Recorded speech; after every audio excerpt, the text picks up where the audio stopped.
যারা মৃত ব্যক্তিকে গোসল করাবে তারা কি গোসল করে ঘরে যেতে হবে নাকি গোসল না করলেও চলবে? আমাদের দেশে অনেক এলাকাতে মানুষ মনে করে মুর্দারে গোসল করাইলে সে গোসল করা ছাড়া ঘরে যেতে পারে না। এটা ভুল ধারণা। মুর্দাকে গোসল করাইলে যে গোসল করতে হবে এমন কোনো জরুরি কথা নাই। হ্যাঁ, মুর্দা গোসল করাতে গিয়া পাক না পাক শরীর থেকে বের হইছে, না পাক লাগতে পারে, সেজন্য আপনি গোসল করে ফ্রেশ হয়ে ওঠেন, সেটা ভিন্ন কথা, ভালো কথা। যদি আপনি গোসল করাতে গিয়ে আপনার শরীরে কোনো নাপাক না লাগে, শুধু গোসল করাইছেন, তাতে আপনার গোসল ফরজ হয়ে যায় নাই যে এখন গোসল করানো ছাড়া আপনি কি করতে পারবেন না, বাসায় উঠতে পারবেন না। এটাকে অনেকে জরুরি মনে করে, জরুরি মনে করা যাবে না। সূর্যগ্রহণ হলে গর্ভবতী মেয়েরা তরকারি, মুরগি, মাছ ইত্যাদি কাটতে পারে না, এমন একটা ধারণা পোষণ করে, এটা কতটুকু যুক্তিযুক্ত? আমাদের দেশে ফতোয়াবাজি, ভুল ফতোয়া, এগুলা বেশিরভাগ মেয়েদের উপরে চড়াও হয় আমাদের, ঠিক না ঠিক ভাইরা আমার? সূর্যগ্রহণের সময় গর্ভবতী মেয়েরা, তাদের জন্য কোনো কিছু কাটাকাটি করা নিষেধ নাই। অনেকে বলে যে বাঁকা হয়ে শুয়ে থাকলে ছেলেও এরকম বাঁকা হবে, মেয়েও বাঁকা হবে। এগুলো সব মন গড়া কথাবার্তা। সূর্যগ্রহণের সময় অমুক কাজ করা যাবে না, তমুক কাজ করা যাবে না, এমন কোনো কিচ্ছু নাই। সূর্যগ্রহণের সময় আল্লাহর ভয়ে সাহাবা একরাম রাসূল আকরাম সাল্লাল্লাহু আলাইহি সাল্লাম তটস্থ থাকতেন, সূর্যগ্রহণের নামাজ পড়তেন। এর বাইরে এটা করা যাবে না, ওইটা করা যাবে না, ফল কাটা যাবে না, মাছ কাটা যাবে না, এগুলো কুসংস্কার, এগুলোর কোনো ভিত্তি নেই। আরো বেশি করে কাটবেন। জাকাতের টাকা দিয়ে নলকূপ স্থাপন করা যাবে কিনা, জাকাতের টাকা দিয়া টিউবওয়েল বসাইতে পারবেন কিনা? উত্তর হলো, জাকাতের টাকা দিয়া কোনো গরিবের টিউবওয়েল দরকার। একজন গরিব মানুষ, তার টিউবওয়েল নেই, তিনি জাকাতের হকদার, তাহলে আপনি জাকাতের টাকা থেকে টিউবওয়েল আনায়া বসায়া দিতে পারেন। তাকে নগদ টাকা দিলে সে ঠিক মতো বসাইতে পারবে না বা অন্য কাজে খরচ করে ফেলবে, বুঝবে না। এই জন্য তার পক্ষ থেকে জাকাতের টাকা দিয়ে তাকে টিউবওয়েল বসা দিতে পারবেন, যে টিউবওয়েলের মালিক সে নিজে হবে, অন্য কেউ না, সে মালিক হবে। তার যে ঘর আছে, ঘরের পাশে বসায় দিলেন, তার এরিয়াতে বসায় দিলেন, এটা জায়েজ আছে।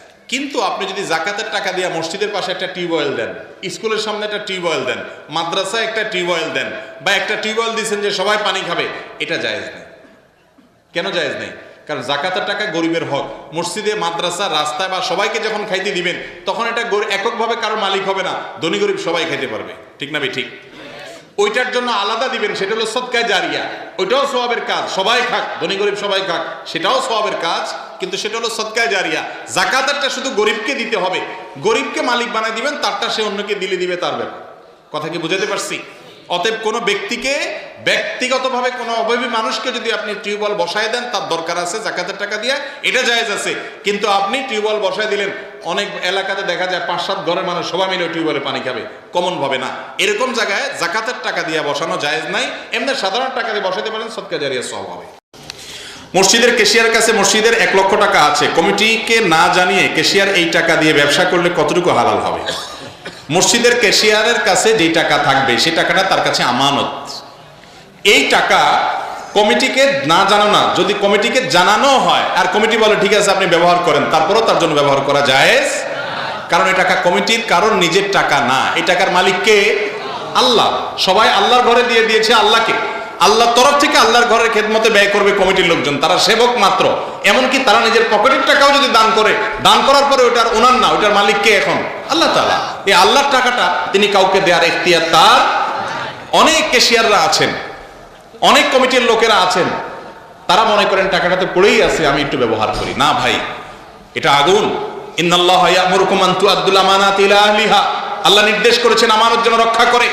লা দীনা লিমান লা আমানাতা লাহ, ওই ব্যক্তির কোনো ধর্ম নাই, ঈমান নাই যে ব্যক্তির আমানতদারিতা নাই।